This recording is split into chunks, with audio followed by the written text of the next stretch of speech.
The morning sun had barely broken through the clouds when Dr. Lanika Brooks stepped into Riverfield Market.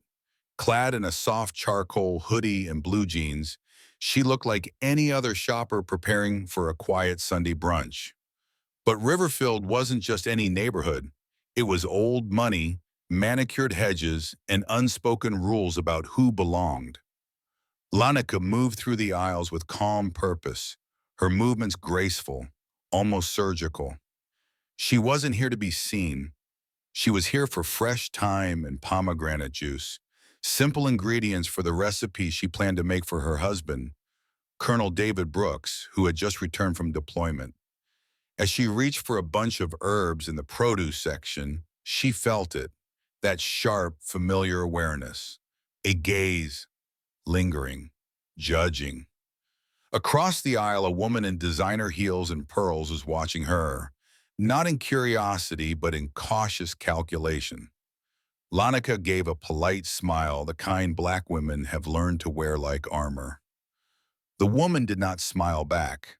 Lanika turned away and continued her shopping, but her internal alertness had kicked in. She'd lived this moment before, in upscale boutiques where staff trailed her through aisles, in restaurants where hosts asked if she was waiting for someone. Every microaggression sharpened her composure, honed her restraint. At the dairy section, she reached for Greek yogurt when a soft voice interrupted her. "Excuse me." Lanika turned. It was the woman from before. Her tone was clipped, rehearsed. "I believe you took something from my purse." Lanika blinked. "I'm sorry." "You walked past my cart," the woman continued, gesturing vaguely toward the front of the store. "And now my prescription medication is missing." Lanika stared at her, momentarily speechless. "I didn't even see your cart," she replied, voice even, calm. "And I certainly didn't take anything." "I'm a doctor, ma'am." The woman smirked. Everyone's a doctor when they're caught. The exchange had drawn attention. A few shoppers had stopped, hovering a little too close under the guise of browsing. One employee, a young man with a nervous posture, hurried toward the commotion. His name tag read Store Supervisor, Greg. "What's going on here?" he asked. The woman pointed at Lanika. "She stole from my purse, my anxiety medication. I want her stopped before she leaves." Lanika exhaled slowly, her pulse rising, but her voice unwavering. "That's a false accusation. I haven't touched anyone's belongings. I have no reason to." Greg hesitated, clearly uncomfortable but unwilling to challenge the well-dressed white customer. "I'm going to call the police," he said, more to the accuser than to Lanika. "They'll sort this out." "I'd like to call my husband," Lanika replied, already reaching into her purse.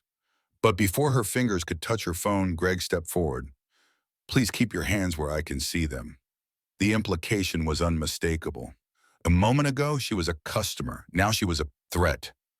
Lanika raised her hands slowly with the practiced patience of someone who has been here before. She knew better than to argue. The rules of this game were written in silence and enforced with suspicion. Around her, the world continued spinning. People glanced, then turned away, pretending not to notice, as if invisibility were a form of politeness. No one asked questions. No one said, "Wait, are you sure?" Because in places like Riverfield, when a black woman is accused, the burden of proof rarely falls on the accuser. Lanika stood quietly as Greg spoke into the phone. "Yes, Riverfield Market. We have a possible theft situation. Yes, the suspect is black female, early 30s, wearing a hoodie." That last word clung in the air like a slur. Hoodie. Lanika closed her eyes briefly. Not from fear, but from fatigue. The kind of exhaustion that comes not from work, but from being. She had performed surgeries that lasted 14 hours, saved lives with steady hands. She had graduated top of her class, earned every inch of her presence in this neighborhood. And still, none of it mattered, because one woman felt uncomfortable. Lanika lowered her hands, slowly, deliberately, and whispered, not to Greg, not to the accuser, but to herself. You are not what they say you are. You are what you do next. And as the distant wail of sirens grew closer, she knew what she had to do. The sound of sirens grew louder, sharp and intrusive, slicing through the still air of the parking lot like a warning bell.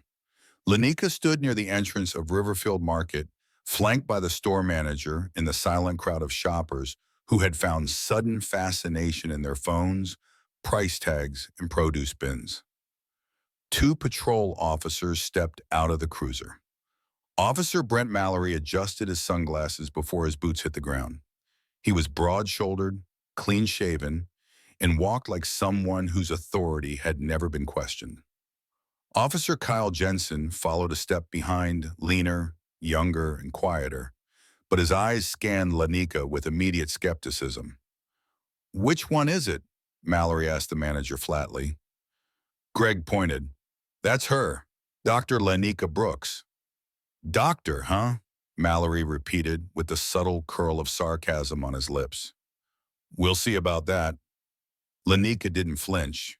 She stood tall, her eyes level, her voice controlled. "Good afternoon, officers. I'd like to clear this up as quickly as possible. I've done nothing wrong." "Let's see some ID," Jensen said. Lanika nodded and carefully pulled out her wallet, presenting her driver's license and hospital ID card. Mallory glanced at the ID and smirked.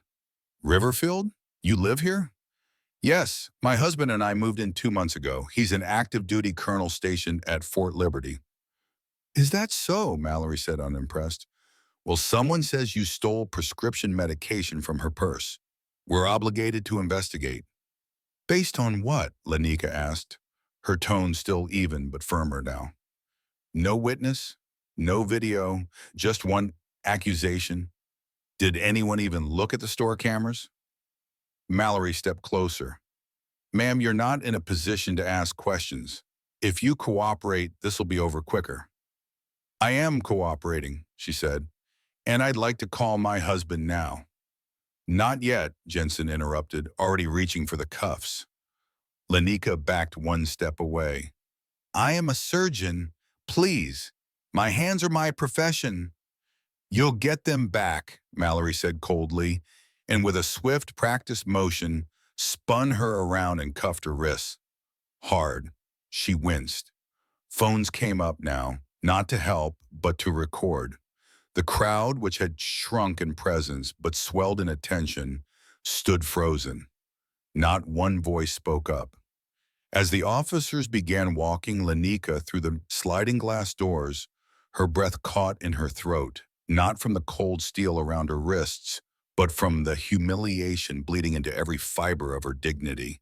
A man with a shopping cart moved aside, eyes wide, uncertain. A child tugged at her mother's sleeve, whispering, "Why are they arresting that lady?" The mother said nothing. She pulled the child closer. The sunlight outside was bright and indifferent. Lanika's shadow, long and distorted, stretched across the concrete like a symbol of something no one wanted to see. And then came the sound. Not sirens, but tires. Military-grade ones. A black tactical vehicle rolled to a halt at the curb, followed by two more. It was not loud. It was deliberate, precise. The door to the lead vehicle opened, and out stepped Colonel David Brooks, in full-dress uniform. The sun caught the ribbons on his chest, the insignia on his collar. He didn't need to speak. His posture did all the talking. Officer Mallory froze. Jensen stiffened. David's voice cut through the tension like a command issued in battle. "Officers!" The word held weight. Not anger, authority. "I'm Colonel David Brooks, United States Army. You appear to be detaining my wife without cause." Jensen stammered first. "Sir, this is a local matter." David's boots struck the pavement with rhythmic confidence as he stepped forward. "And yet you've placed a decorated neurosurgeon under arrest with no evidence, based solely on a verbal accusation." Officer Mallory tried to regain control. Sir, she was uncooperative. She was attempting to make a phone call, David said, eyes narrowing. To make. From the second vehicle, Captain Yasmin Rowe and Lieutenant Caleb Lewis emerged, flanking David like living symbols of structure and calm command. This was not intimidation. This was a procedure, elevated. David nodded to his team. "Where is the accuser?" he asked. Nancy Greer, the woman in pearls, tried to step backward into the crowd, but it was too late. All eyes had found her. She walked past me," Nancy stammered, "and then my medication was gone. I thought—" "You thought?" David repeated, his voice quiet but undeniable. "Did you check your purse before making the accusation?" Nancy hesitated, then opened her bag with trembling fingers. The prescription bottle was there, unopened. Gasps from the crowd.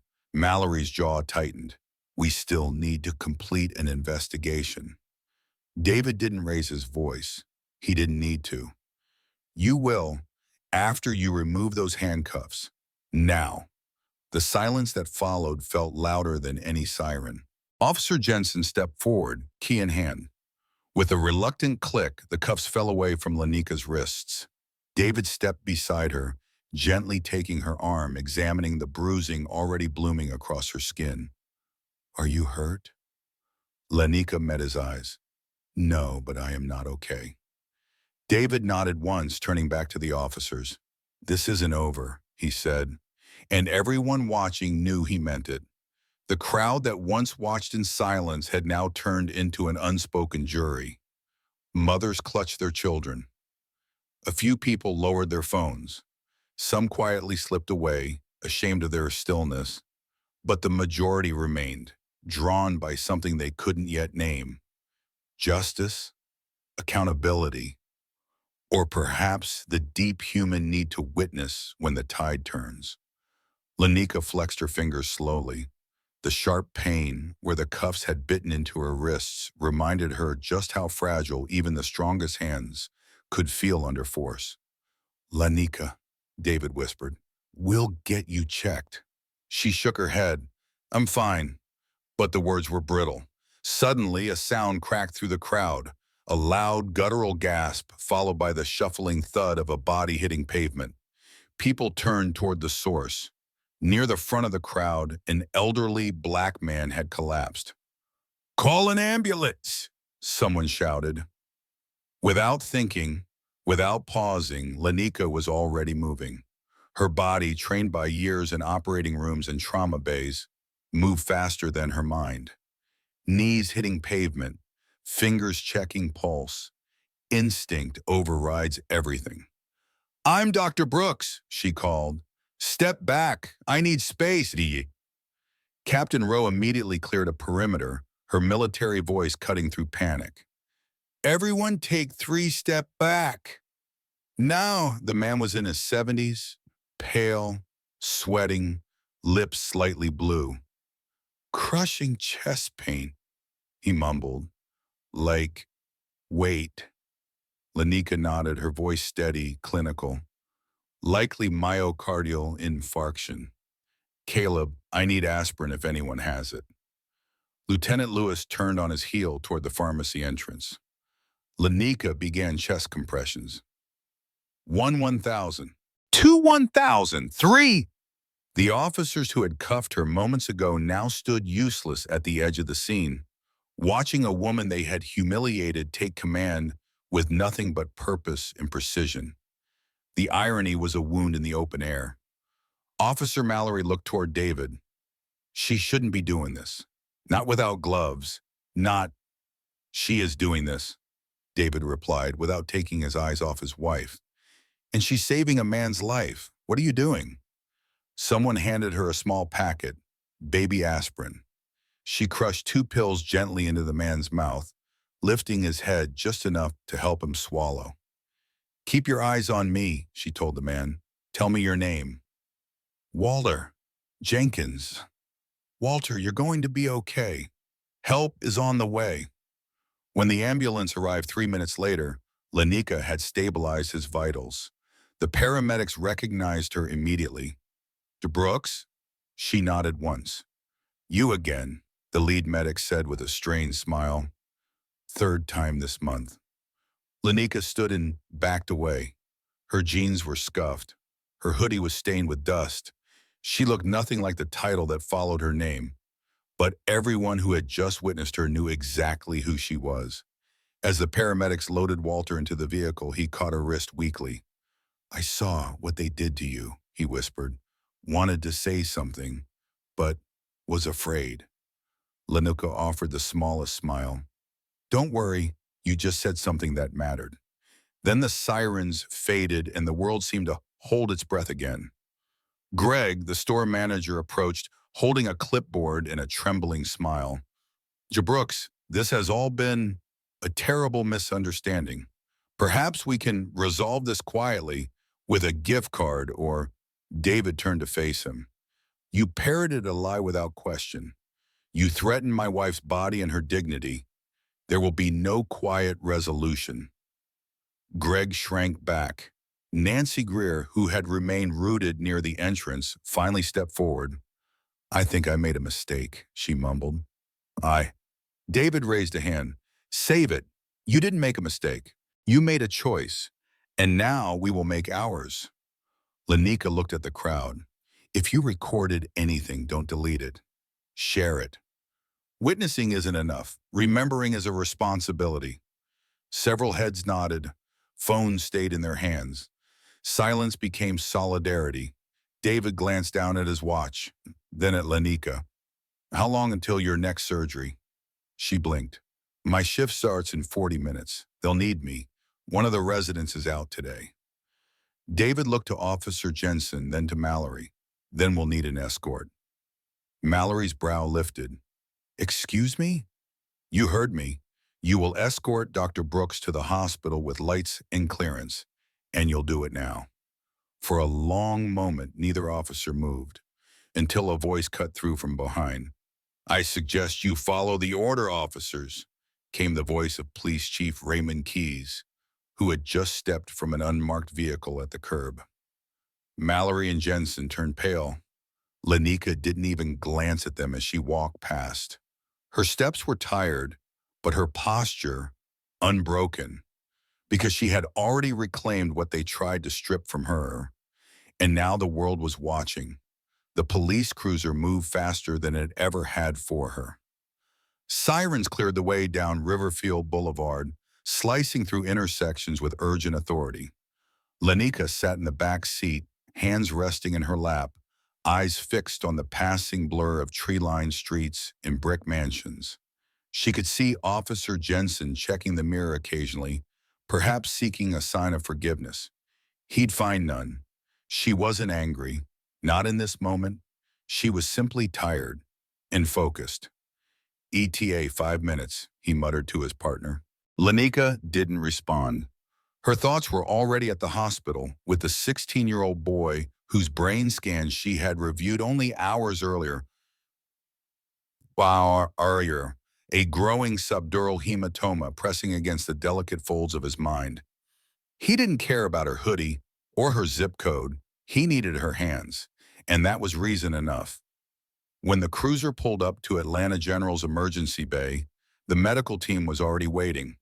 Among them stood Dr. Juliette Shen, the surgical resident Lanika had mentored since her first month of residency. Dr. Brooks, Shen called, rushing to open the cruiser door. We have his CT. The pre-op team is standing by. NeuroSuite 2 is prepped. Lanika stepped out without a word, walking straight into the hospital as if nothing had happened.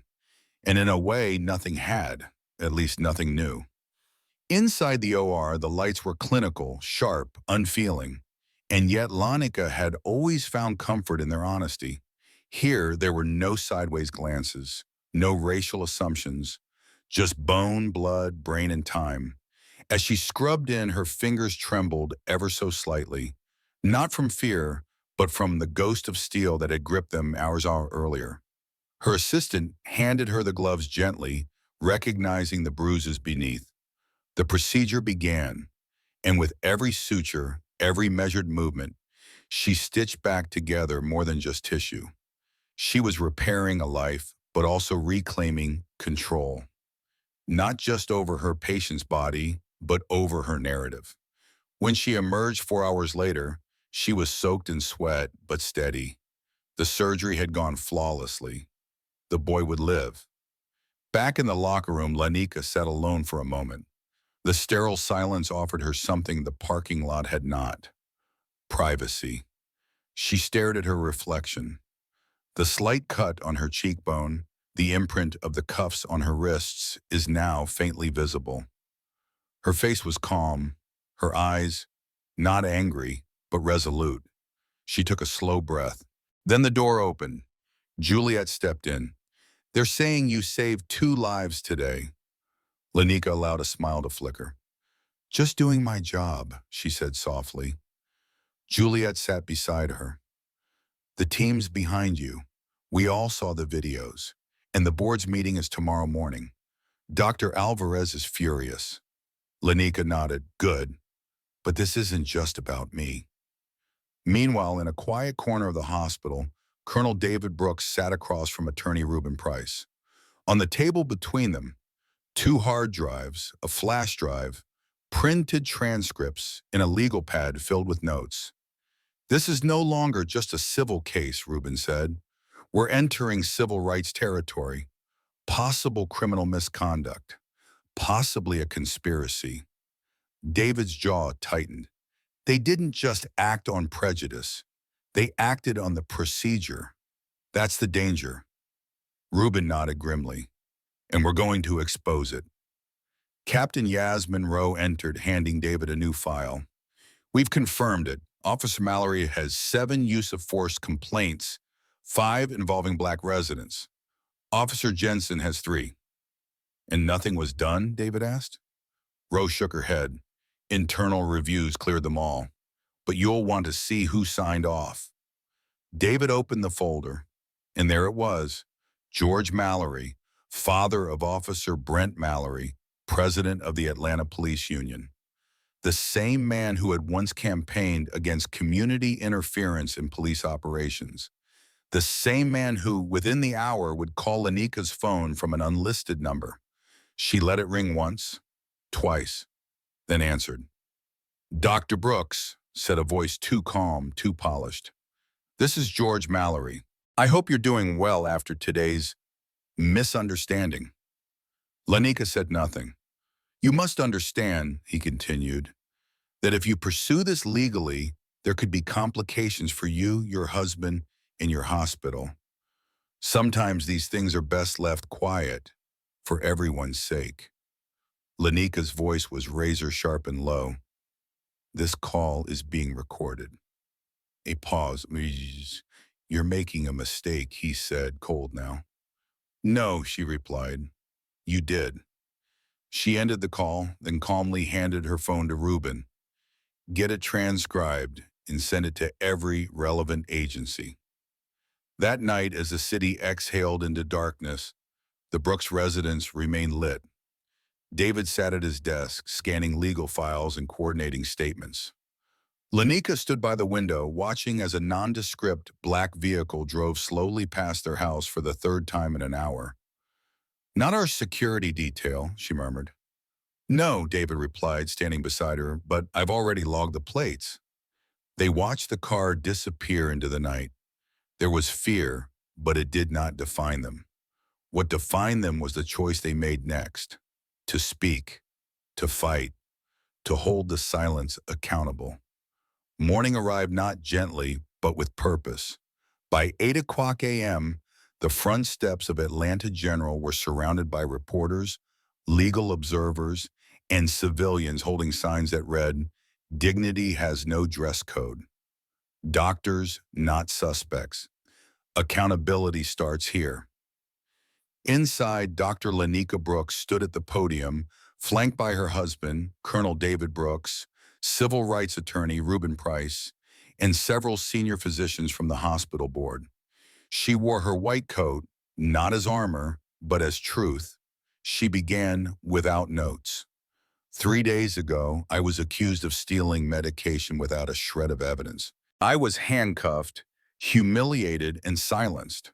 But I was not broken, and I am not alone. The crowd listened, breath held. I stand not just for myself, but for every professional who has been told that their success does not protect them, that their skin color determines suspicion, not credibility, that they must be perfect just to be seen as human. As she stepped down, applause erupted, not for performance, but for courage, and the consequences began immediately. That afternoon, the Atlanta Police Department held its press conference. Officers Brent Mallory and Kyle Jensen were placed on unpaid administrative leave pending an internal investigation. But Reuben Price had already filed a formal civil rights complaint and submitted the body cam footage, with the crucial missing minutes noted, for federal review. The footage clearly showed the officers dismissing Lanika's credentials, denying her the right to call her husband, and ignoring basic investigative procedure. Worse, a whistleblower from within the department came forward with internal chat logs, revealing targeted surveillance of unfamiliar faces in high-income neighborhoods.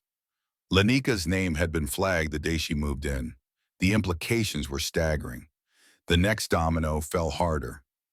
George Mallory, the police union president, was exposed for attempting to suppress witness testimony and for intimidating Lanika over the phone, a recording that Reuben released publicly within 48 hours. Pressure mounted, local officials couldn't contain it. The mayor of Atlanta called for an independent civilian oversight board. The Georgia Attorney General opened a formal inquiry into systemic racial profiling within law enforcement, and the Department of Justice launched an investigation into the pattern of targeted policing in Atlanta's wealthiest zip codes. Back at Riverfield Market, quiet changes unfolded under very loud pressure. The store released a carefully worded apology, but it wasn't enough. Public backlash forced the resignation of Greg, the store manager. Community members demanded that the company partner with Black medical organizations for bias training and community rebuilding. And Nancy Greer, she issued a public statement through her lawyer, admitting her accusation had been based on a misplaced sense of fear. Her employer, a prestigious real estate firm, cut ties the following day. But Lanika never mentioned Nancy's name again, because this was never about just one woman. In the weeks that followed, Lanika and David turned the momentum into movement. They founded the 404 Dignity Initiative, a coalition focused on dismantling racial bias in professional spaces, from policing and medicine to housing and education. They partnered with hospitals, military institutions, and community groups to provide training and create reporting mechanisms that didn't end in silence. And perhaps most telling of all, Officer Jensen, weeks after his suspension, appeared anonymously at one of their first community panels. He didn't speak, but he stayed, and he listened. 1 year later, a framed photo hung in the entryway of Atlanta General Hospital. It showed Lanika in surgical scrubs, stepping out of the OR after saving that teenage boy's life. Next to it, a plaque read, "Your hands heal more than bodies. They hold the weight of justice." Takeaway message: no title, degree, or uniform should be required for dignity. Bias thrives in silence until someone dares to speak with proof, with truth, and without fear. And when courage meets preparation, even injustice has nowhere to hide. Let me know if you want this adapted into a video voiceover, short film format, or translated into Vietnamese.